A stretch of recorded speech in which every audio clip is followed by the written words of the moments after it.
teica, Cirils ir mazliet mazāks par Dzeni, staltāks, dziedājums viņam elegantāks, vienmērīgs, būtu otrais soprāns, līgzdo koku zaros.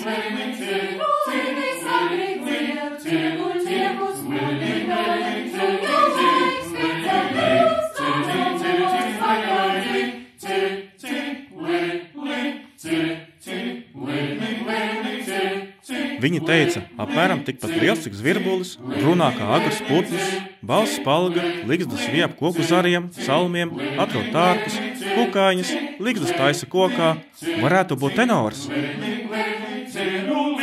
Ligzdas taisa kupeliņa pēdiņā, lai neredz manās viņš, kur es bērnus pēlināju.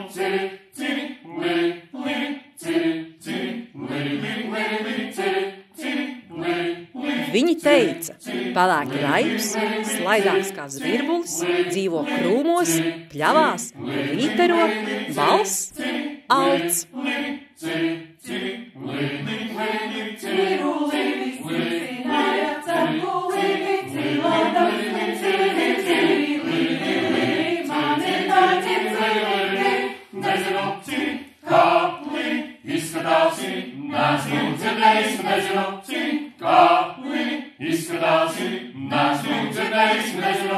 Viņi teica, nezinu, kā izskatās. Neesmu dzirdējis, tad varētu būt bass. Nesmu dzirdējis grāznīs, cirulītis, papardīnes, krūmiņā, kā līdz grāznīnēs.